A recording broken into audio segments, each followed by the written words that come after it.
Hi, everyone. Thank you all for being here. So nice to have you in the theater. My name is Tyler Morgenstern. I am the Assistant Director of the Carsey-Wolf Center and a big fan of musicals. So it is my great pleasure tonight to welcome our special guest for the evening, Christopher Willis. Hi, everyone. So, plenty to talk about. And it's such a delight to have you here. For those of you who've been sort of part of the Carsey-Wolf Center community for a while, you may have attended a screening a while ago of a film called Lamia's Poem, directed by Sam Cotty, who I believe is still with us here tonight, an animated feature which Chris scored for Sam. And back when we screened Lamia's Poem, Chris was nice enough to join us in the audience, and you were so lovely and gave us such a nice insight on your work with Sam that we decided to have you back on your own. So it's very nice to have you here. It's so delightful to be here. Thank you very much. Yeah, absolutely. So to get started, I just thought, I mean, there's lots to talk about here. We can geek out about musicals in a minute, but just to give our audience a sense of where you're coming from and how you come to this project, I wonder if you can just talk to us a bit about your background. Because you've been working in film and television for a long time now, and you've worked on a number of projects that are really diverse in scope. So you've obviously worked on Schmigadoon, you've done a number of feature film projects with Armando Iannucci, but also television with Armando, so Veep, The Death of Stalin, Personal History of David Copperfield. That's right. And you've done a lot of animation work with Sam, but also serial animation for Disney and various other projects, and even work with theme parks. You've composed area music and other kind of work for theme and tourist attractions. So I wonder how you get to all of that work from what your background is, which is decidedly more academic. You have a PhD in musicology from Cambridge, specializing in 18th century music and composition and piano. So I just wonder if you can chart for us how you get from Cambridge musicology to working in the sort of work you do now. Sure, yeah. Well, so yeah, my background was definitely classical music. I was, as a teenager, I was besotted with classical music and got really into the piano. I was playing the piano an enormous amount. But before then, I think I was just, as a kid, I was just a fan of music generally. My brothers and I were listening to anything, and we were also big pop culture fans, just sort of just getting hold of everything we could and loving it and filming things on camcorders with little Star Wars figures and cutting stuff out and trying to do animation. And so, I mean, when I was heavily into classical music and thought, age sort of 20, that was all I was going to do, I think I sort of forgot that my childhood had been like that, but it sort of gradually came back to me. So I sort of, I wasn't quite sure what I wanted to do within classical music. So I was playing the piano a lot. I did the undergrad at Cambridge, which is actually a very academic undergrad. There's a sort of traditional path into classical music in the UK, which is a lot of people go to Oxford and Cambridge, but they don't study their instrument there. It's sort of a little bit like someone becoming an actor, but studying English, which again in the UK, lots of people do. People like Emma Thompson and John Cleese and Michael Palin and Hugh Laurie. All of these people went to Oxford and Cambridge and didn't study acting. They just did acting on the side. It's very sort of English somehow. So lots and lots of musicians did that too. So I did that undergrad. So that was sort of open-ended. But even into my early 20s, I was playing the piano and sort of a concert pianist in my early 20s. But I was kind of moving. I was getting really excited again about musicology, having been out for a year or two. And I was writing music the whole time, but I was struggling with the avant-garde scene, which was very, very spiky and difficult in this is sort of late 90s in the UK. So I was composing, but it was very difficult to envisage becoming a concert composer. I went back to Cambridge again and did a musicology master's and then a PhD. And during that time, I really started to remember how much I'd loved films. And actually, my musicological work had been going in a sort of narrative, a direction of thinking about narrative. So I was doing a lot of music analysis. But when you start to analyze sort of stranger classical composers that people find difficult to talk about. So I was talking about Scarlatti a lot. Scarlatti is very strange. One way that you might go is to start talking about narrative. I think that the connection between music and narrative is so is so big and so overwhelming that it's actually very difficult for us to pull back and really see it. I mean, the way that they both unfold temporally means that they're like each other in ways that we find hard to even see the wood from the trees on. If you analyze the way that you talk about a piece of music, you're constantly saying things that are sort of story-like about it. So all of that's to say that I was already thinking a lot about narrative by the time I was sort of in my mid-20s, and then I started buying bits of equipment and trying to figure out on the grapevine how film music worked. There was a weird period in there where I was still teaching, I was a sort of TA, tutor type person in Cambridge, so I was teaching 18th century music classes, but my room that I was teaching in was filling up with synthesizers and computers. So people were coming to talk about Rameau and Couperin and stepping over cables and past, synthesizers. And in the middle of my PhD, I did actually get in touch with a film composer, and I was in this weird double life situation. Actually, I literally came to LA for a month to do a little bit of work. But I was supposed to be in Cambridge, and I just went back. It was very, very mad. It's like a Teen Wolf scenario. You're like secretly like a film composer in like your bathroom. Exactly. Or like Mrs. Doubtfire, where he's running between two. Yeah. So on paper, there was a moment that looks very, very surreal, where I finished my PhD, and I did a bit more teaching, and I wasn't sure what I was doing, but suddenly an opportunity came up in LA, and I suddenly dropped everything. I was on the cusp of doing a postdoc and teaching even more and taking on more and more students, and suddenly an opportunity came up to work in LA, and I suddenly just had to drop everything. What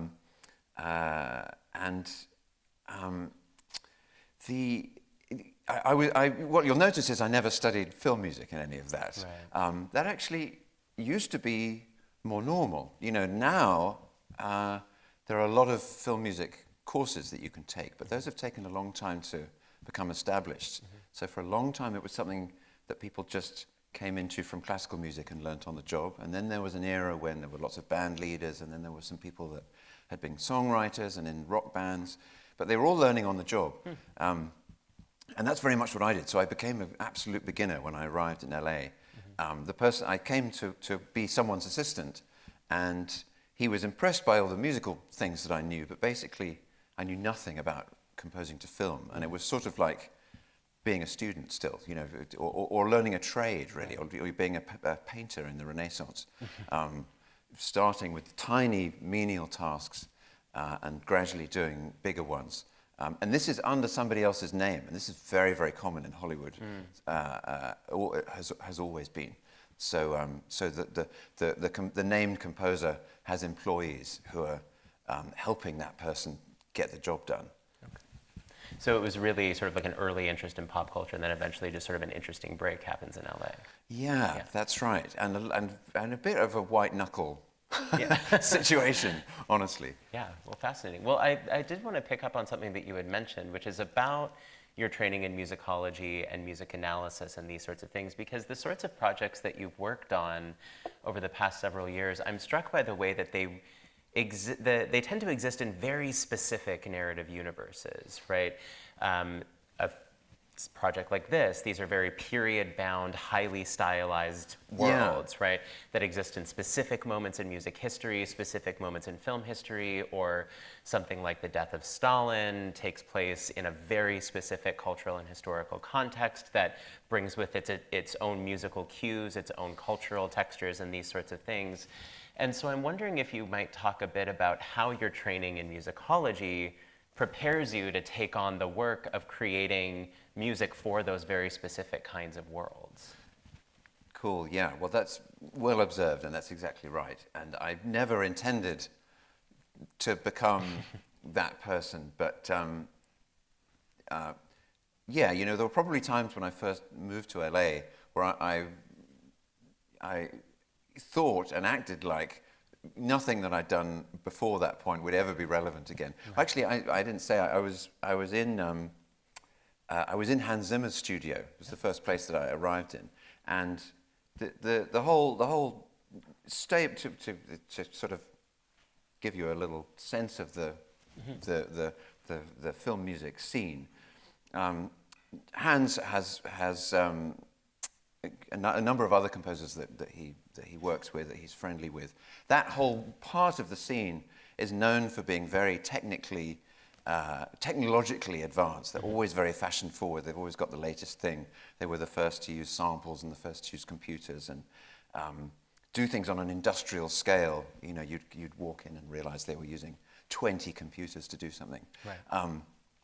But harmonically minimalist, right? Sort of by design. You know, that's the sort of thing that one generally knows about Hans and about those composers. So there were times back then when I thought that I was never going to need any of my sort of harmonic skills. All I needed to do was learn all of this stuff that I knew nothing about. But weirdly, sort of, you know, the past catches up to you. Right. And I totally ended up kind of, you know, my destiny was to be the sort of musicology person. So it's true. Even Veep is sort of set in a kind of Americana place. Yeah, he's got a sort of Sousa, Copeland, John Adams, a sort of imaginary history of like, what would it sound like if there was a person that was the midpoint of them or something. And the Mickey Mouse cartoons that I started doing, they're all different, but each one involved doing a lot of homework. There might be one that's almost entirely flamenco or one that's Bollywood. How is that? Clearly, I must be using musicology. I mean, music analysis is, you know, what you're supposed to be doing is listening closely and asking questions that other people don't ask. You know, why is this good? Why is this melody good and another melody is bad? Right. What am I expecting at this moment and what actually happens? Trying to get to grips with harmonic systems quickly and then use them. To some extent, I think it was just my willingness to do homework. I mean, my familiarity after a humanities PhD with saying, okay, I know nothing about this thing. I'm going to read a book about it and I'm going to take notes. And it's going to make me not start writing for another few days, but that's what I'm going to do. And I just think a lot of other people in Hollywood aren't used to doing that. Right. So if you know, in a way, if I look in my big, you know, documents folder on my computer, there's no dividing line between the end of my PhD and the start of my career, because I just carried on making notes. You know, every good book, technical book that I picked up, I would start taking notes. And the notes just carried on, you know, from 2006 when I was in Cambridge to 2007 when I was in Santa Monica. Well, as a wayward humanities PhD, I'm glad to hear that. I'm glad to hear that it stays with you. So let's talk about musicals, given the issue at hand. So I'm curious, how do you feel about musicals in general? Because coming to this project, you're obviously taking on a very specific task, and if you're talking about doing your homework, the homework here is to know a really deep well of musical history and movie musical history in particular. And this is such a joy to prepare for this conversation for me, because I love musicals, and I especially love movie musicals, as we were talking backstage. Yeah. I love the idea of a blank soundstage that you can turn into any kind of Fantasia thing. I love the way that filmmakers work with choreography and the edit and how all of these things come together. So I'm just wondering, what is your relationship to the musical and the movie musical? And from there, how did that interest or that relationship draw you into the project and the collaboration with Cinco, the creator of the show? Right. Well, I'm not someone who knows all the musicals. I'm not someone who goes to the musicals and knows, you know, what all the new musicals are. I didn't really grow up that way. As I said, I was really more a sort of a classical music nerd. But from an early age, I was picking up on how great the movie musical tradition is. So I was closer to the movie musical tradition than musicals generally, which turned out to be fine, especially for the first season of Schmigadoon, because that's sort of what they were doing.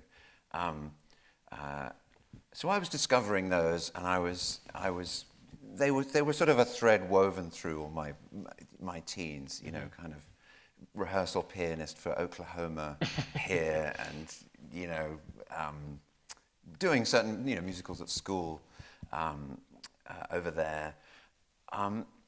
My wife Elise is a bigger musicals fan than I am. She's the sort of person who'll go to New York just to spend 3 days watching musicals and then come back to LA again. So when I got the gig, she was delighted, and we sat down and binged a lot of musicals that I had maybe seen once or not at all, and she knew kind of off by heart. On the other hand, there's a certain kind of research and a certain kind of listening that you never really do unless it's intentional. So I think even if I had been really, really into musicals in the normal sort of musicals fan way, kind of the Melissa kind of way, I still wouldn't necessarily have done the homework that I needed to do. And I talked a lot to the arrangers about this and to Cinco, because we all were really indulging that and going deep. And you're just asking yourself questions that you've never asked before. What exactly is the orchestration in Oklahoma? I'd seen Oklahoma before, but it was different to sort of go into it and look and actually to get hold of the scores of Oklahoma, which we were able to do. I actually, the biggest admission, the biggest sort of learning and aha thing for me was that I hadn't realized how ingenious the underscore in those movie musicals is. I think it's actually more intricate in the way that I mean in the movies than it is in the Broadway shows. Right. What they're doing, if you go back and watch The Sound of Music or Oklahoma, is the underscore sounds like this great symphony that's been written entirely composed out of the musical material of the songs. Right. There's rarely a single phrase or a single sort of cell of music that isn't in some way related to one of the songs. And it's not simply giving you a splurge of one song that's relevant. It's definitely doing that. It's always commenting on the action in terms of the subject matter of the song, the title of the song, the lyrics from the song. But it's doing it with lots of songs alternating, and sometimes with them on top of each other. So I was watching Oklahoma and realized that in the on-track to the second half, you have Sorry with the Fringe on top, and People Will Say We're in Love on top of each other for 16 bars or something. And it's just total tour de force. Somebody noticed that you can do that you can take two tunes and put them right on top of each other. And I was like, oh, wow. Okay, now I'm intimidated. But then the more I watched, the more I realized that that's happening all the time. Right. In The Sound of Music, they'll have a very deep conversation, and you'll hear one melody, and then at the end of that phrase, the comment, the phrase will be in the violins, but the comment in the English horn will be from a different song, and then you're back to the first song for the violins.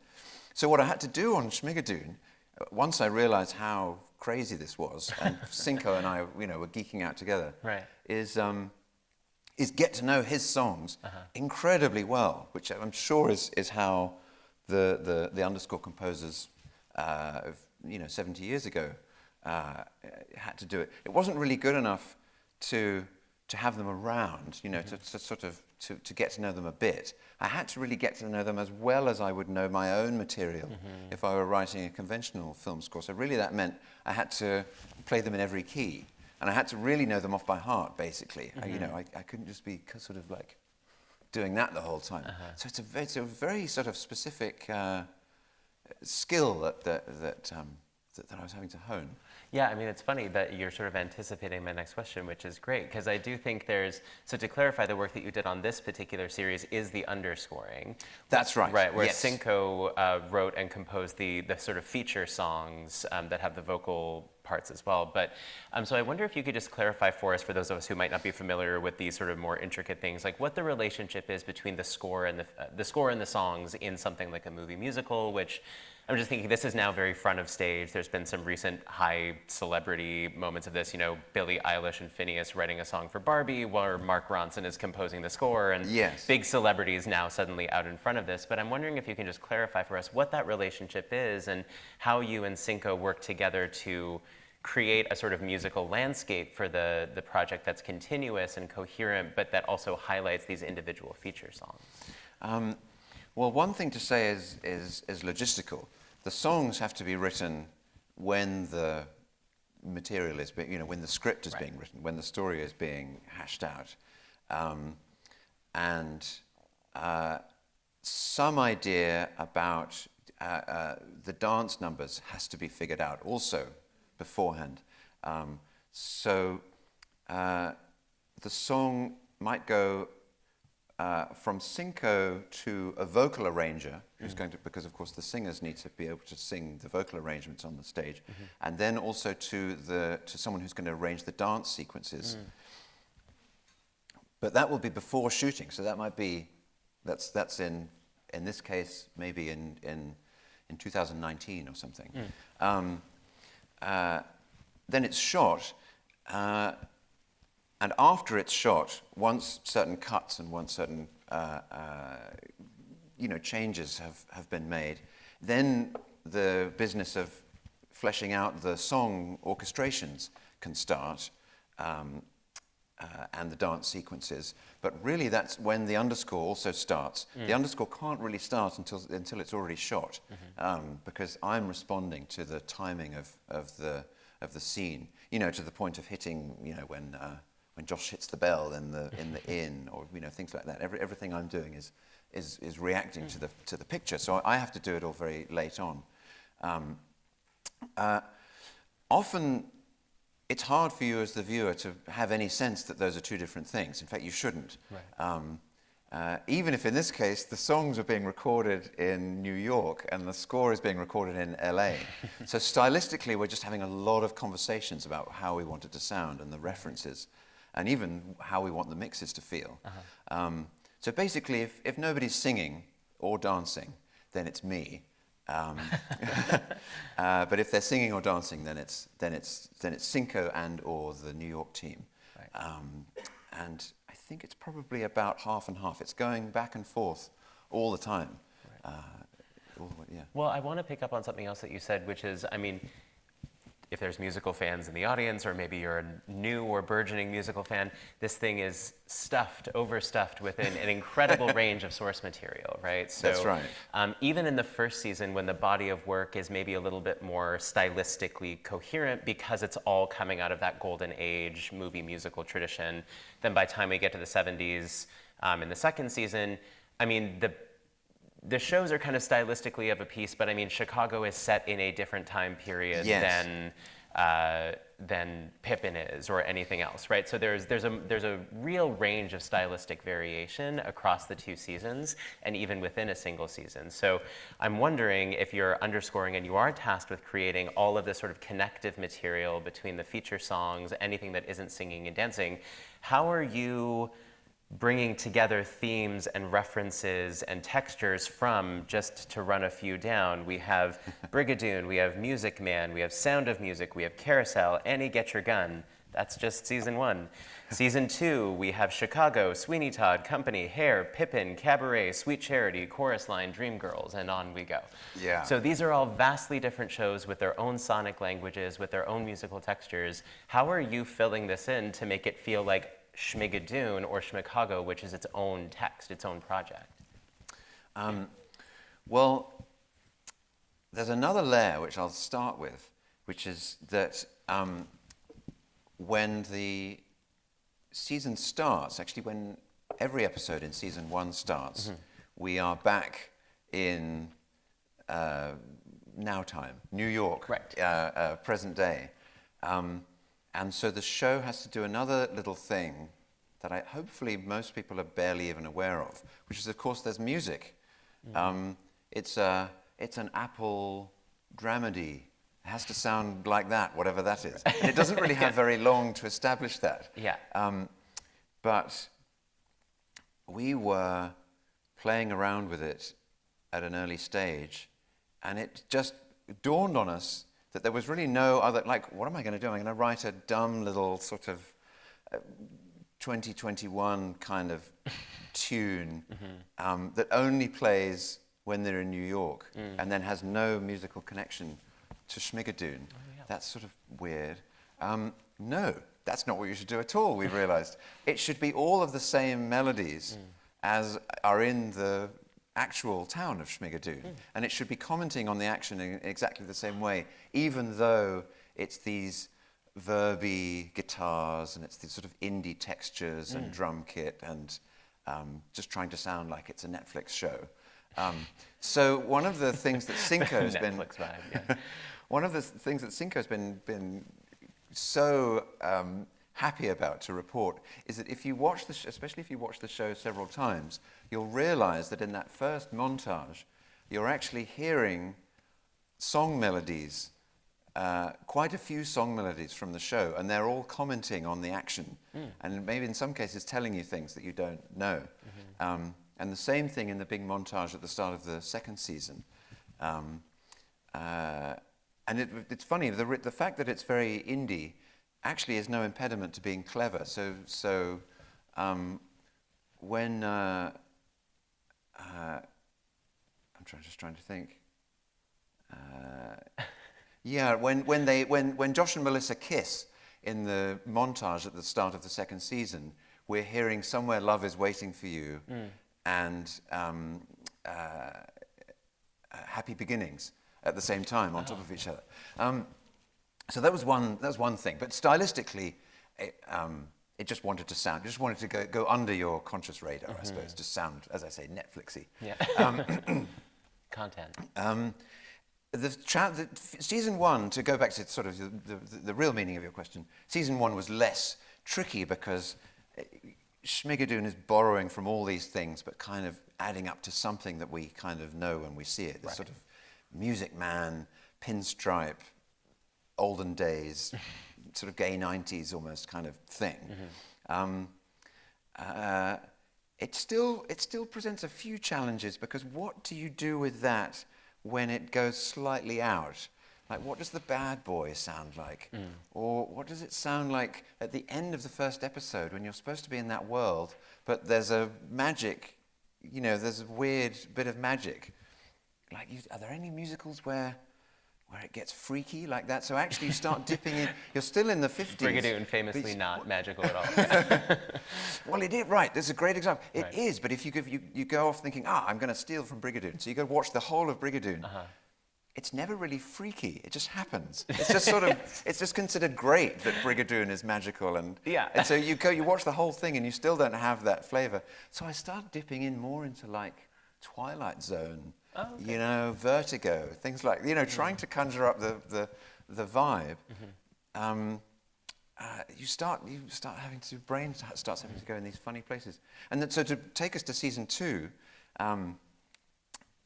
we were talking about this beforehand a bit, weren't we? As you say, the musicals are all over the place, and the movie part of it is very confusing, because a lot of them were only turned into movies sort of 20 years later, or they were turned into very strange movies that nobody remembers, or they weren't turned into movies at all, like Pippin, which still hasn't, there's been no movie of Pippin, and still, to some extent, those sort of suggest some sort of middle ground. I suppose the Candor and Ebb part was helpful there. Even there, it's crazy. It partly was a case of just jumping around and not worrying too much about it. When Jenny pops in, suddenly it's cabaret, it's the tack piano, and it's the cabaret group. When we go to the hippies, it's just suddenly that. It's suddenly the Jesus Christ Superstar. The guitar with the flanger and its hair, and it's all of that. And Sweeney Todd, suddenly we go into the Sweeney Todd bit in another episode, and we're just suddenly there. But again, there are places where the underscore needs to do a thing, and it's not exactly like any of the musicals. And this is sort of where film noir weirdly, just if you drew a big Venn diagram, you've got Chicago, you've got the old cars driving around, you've got certain harmonies, You've got the saxophones, you've got the jazzy thing. So yeah, you almost end up in a film noir-y place. And it does become sort of a murder mystery courtroom drama. Exactly, yeah. yes. Adolf Deutsch, there's a wonderful Adolf Deutsch score for a Steve Martin film that was in the 70s, possibly the last score that he did. Dead Men Don't Wear Plaid, and that's useful. And we were talking about Roger Rabbit, these scores that are very like full on, or Bugsy Malone actually, not a musical that made it into it, but so the strange sort of lateral thinking in a way yielded for the first season some of this kind of Bernard Herrmann stuff, and in the second season some of this kind of film noir stuff. Fascinating. And this maybe leads into my next question as well, which is, I mean, the differences narratively and thematically between the two eras of musicals are addressed in the show. I mean, Cecily very clearly announces at the beginning of the first season, right, these are going to be darker, they're more sexual, they're more violent, they're these things. So there's clear thematic and narrative differences, and yeah, by the time the musical hits the 70s, it all goes haywire narratively and stuff like that, and we got all these wacky shows. But I'm just wondering if you can put your musicologist hat back on. Are there sort of like distinctive musical textures, compositional things that happen in the earlier period that are really distinct from that 1970s period? And can you maybe highlight a few of those for us so when we go back to watch the rest of these seasons, we can be a bit more familiar with the kind of music we're actually listening to in the two different periods? The earlier style, to some extent, I think one trick that I try and do is to just keep doing the mental experiment of peeling back the years and trying to banish thoughts of things that hadn't happened yet from your mind, which is easy to say. I'm not sure how helpful that is. But perhaps what's easier to do is to think, looking back a little bit from the era we're in. So what was in people's record collections? What were they listening to? They definitely, so we go to the big MGM movie musicals, Rodgers and Hammerstein, but also lots of great arrangers working there. Alfred Newman worked on some of them. I think in the 1940s and 1950s, a Hollywood musician's record collection had lots of light opera, lots of Johann Strauss, lots of classical music, and data moved more slowly then too. So perhaps things that had happened, something that Richard Strauss had done in 1925 was still something people were exploring in Hollywood in 1945, 1950, I gather that they were all going to the symphony all the time. When I was studying cartoon music, I was hearing about that the Hollywood composers were all meeting each other at the symphony. And when some strange new thing by Messiaen or Xenakis or whatever came over from Europe, they were all very interested to see what it was. So that's something that you'll hear a lot I keep reaching for a piano. In those big. We should have set one up for you here. You could just illustrate the whole talk. In those big movie musicals, you'll just hear a lot of this kind of romantic harmony, this sort of sideways movements that suggest, Rachmaninoff or Tchaikovsky or French things. So the song itself, especially if it's supposed to be in the Wild West or something, has this sort of studied simplicity to it, but then the underscore is going to somehow take that folksiness and find a way to make it symphonic and like, as I say, like the things perhaps that they were listening to. If you wind the clock on, it's, all of that is different. If you're in the 70s writing a musical, then presumably you're listening to stuff from the 60s, the late 60s. You're really interested in what's been happening in pop music, or jazz as well. So things are very different. I think one of the things that's so great about the work that you and Cinco have done on this series is that the music, whether it's in the underscore and the themes that you're developing in the underscore or in the feature songs, they're very clearly, except with a couple of songs which are clear kind of spoof versions, right? There's a version of, there's a very clear spoof song that comes out of Sound of Music later in the first season That's that Cecily right. gets. But for the most part, there's a lot of songs, a lot of the feature songs are very clearly referential, but they're not like Weird Al like spoof songs, right? Cinco's not just sort of like replacing lyrics, and like when Cecily gets her sort of Maybe This Time song later in the second season, musically, compositionally, it's very clearly coming from Maybe This Time from Cabaret, but it really stands on its own as its own piece of music and its own composition. It doesn't feel derivative, even though it's an homage, a very clear homage. Can you talk a little bit about striking that balance? Like, how do you, especially given that it's a comedy, it's supposed to be funny, it's supposed to be spoofy and tongue-in-cheek, but you want the music to be good too, presumably, and original. So can you talk about striking that balance a bit? I remember being so struck when I very first heard it. A funny thing that happened actually is that Elise, my wife Elise, we were both hired on Schmigadoon separately, which we've sort of said means that we must be the two least cool people in Hollywood. This cutting-edge 1950s show.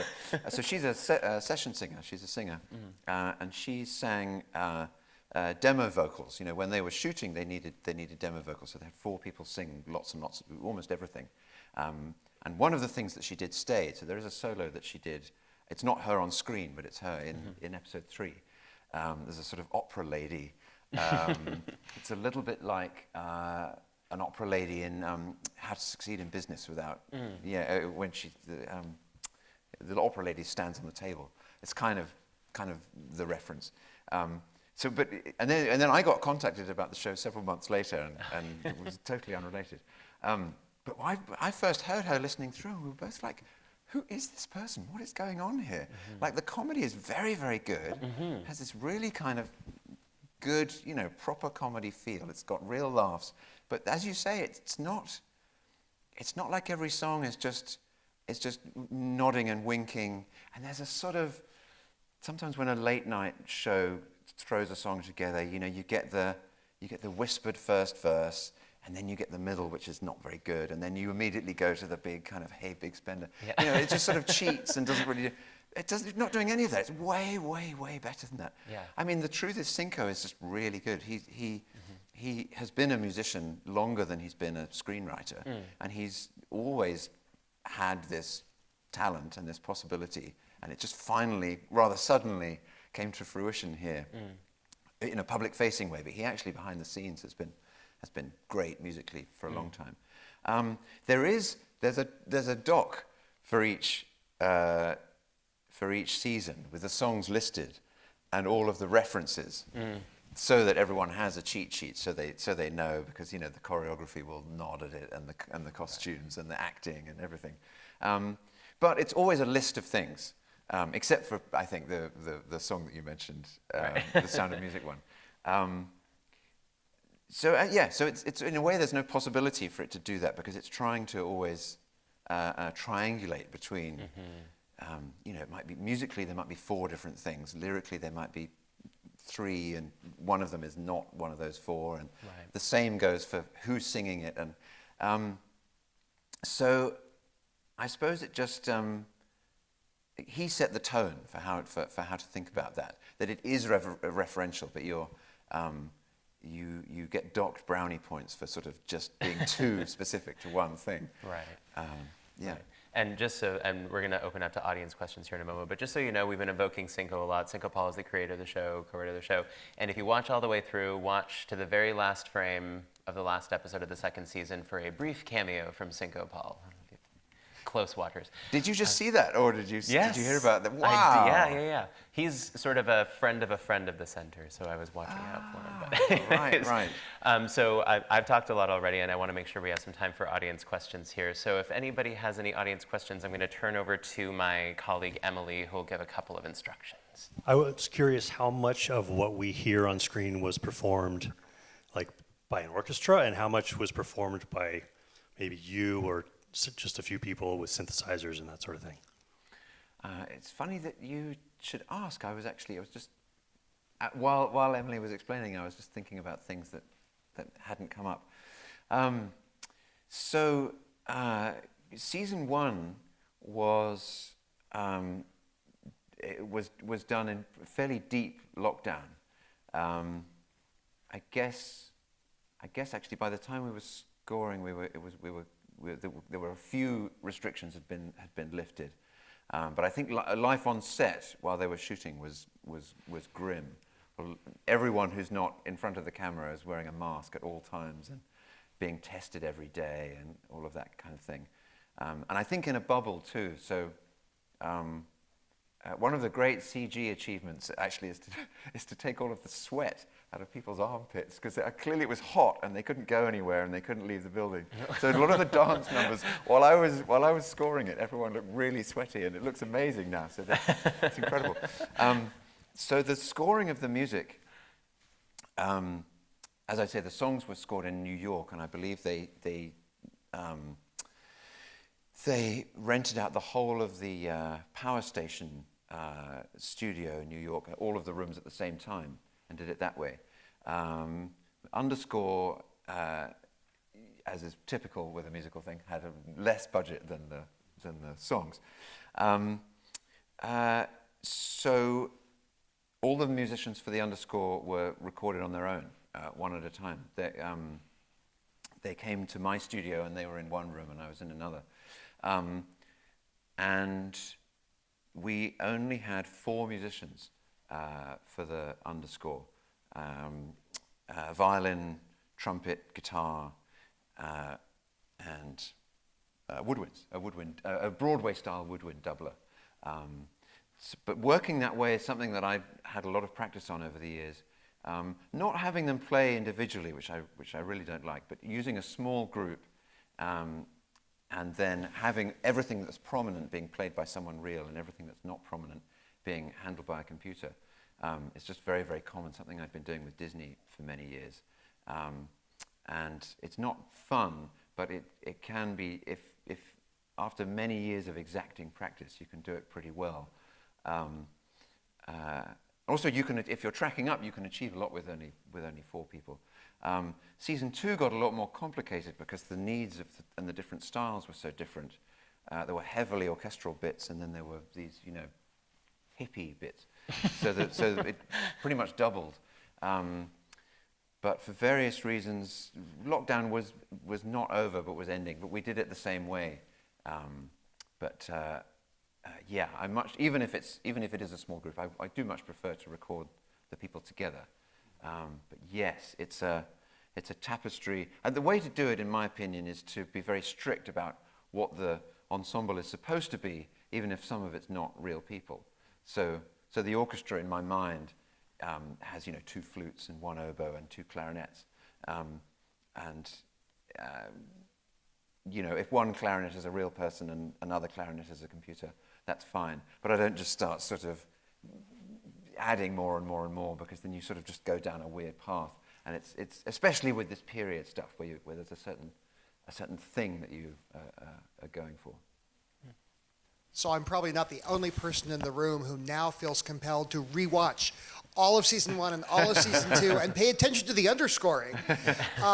One of the things you mentioned earlier was that in doing your own research, you watched Oklahoma, and you noticed this bit in the underscoring where Surrey and the Fringe on top, and I think it was people will say they are in love or are playing simultaneously. Exactly. So I'm wondering, are there some moments in the underscoring where you did something that you're particularly proud of as a composer, some kind of clever interplay of motives or something that we can listen for? It could be more than one if you're particularly proud of a few moments. That's a great question. Well, the first moment that I tackled immediately after seeing that thing in Oklahoma and realizing that that the bar was that high, it's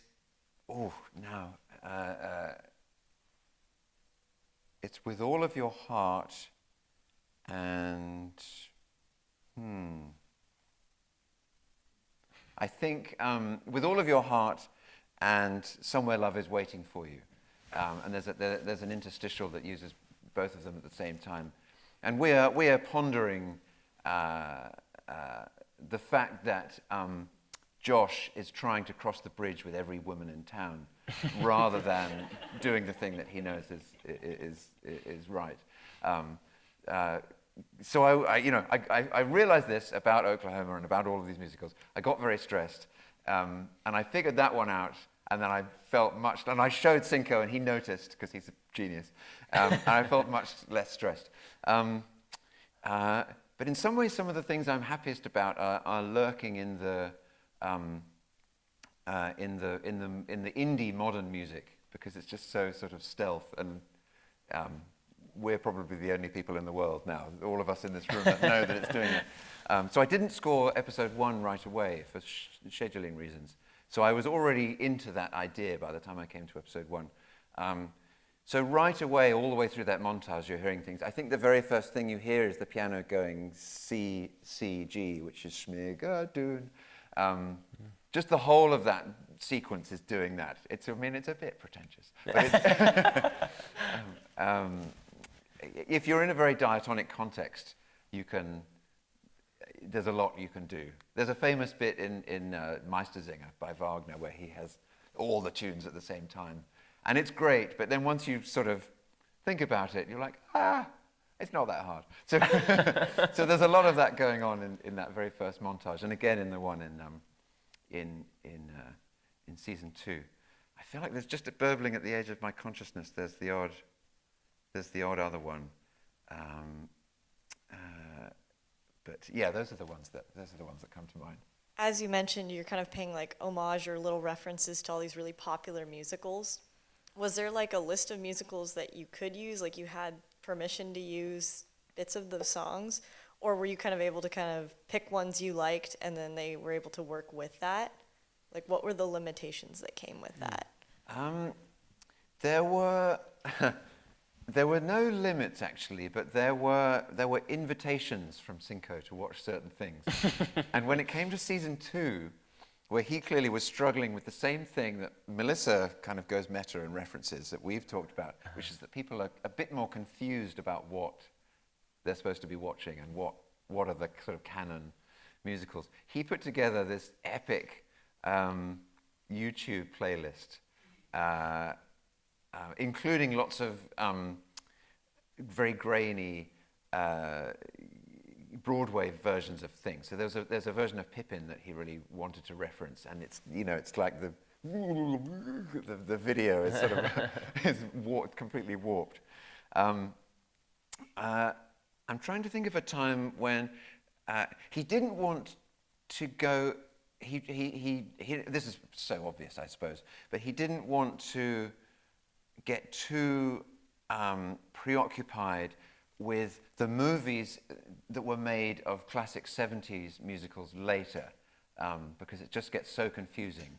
The Tim Burton Sweeney Todd, or I think even more the great movie of Chicago, because it's really good, but just the grain of the film and the production values and the aesthetic are just of their own moment.